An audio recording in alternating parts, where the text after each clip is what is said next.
हरिभक्तपरायण रामदासराव मनसुख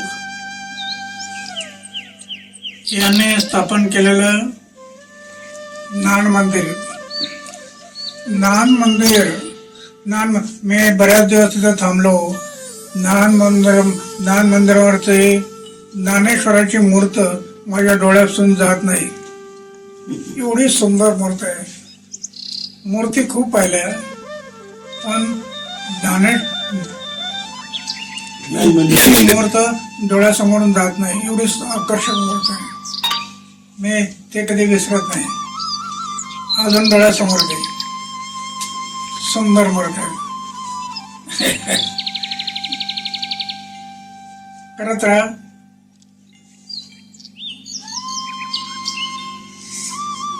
संतांच्या पायी हा माझा विश्वास.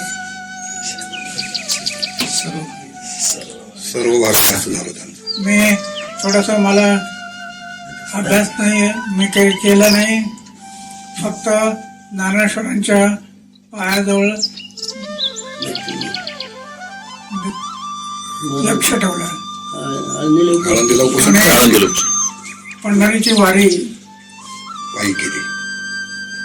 6 वर्ष चातुर्मास आळंदी पंढरपूर. त्यामुळे जीवनात आता काही राहिलं. सगळा आनंदच आनंद आहे. झोपण्याचा बिस्तर आणि जेवणाचा ताट. कोटी रुपयाची योजना राबल्या. कोटी रुपये. बँक अकाउंट कुठे माहित नाही. आनंद एवढा जीवन. आनंद लखपती करोडापतीला सुद्धा मिळत नसेल. त्या आनंदात मग्न असतो. 90 वर्ष मला कोणी म्हणेल का? 90 वर्षाच्या वयात चेहऱ्यावरचं समाधान आहे. त्याचं कारण तर आनंद.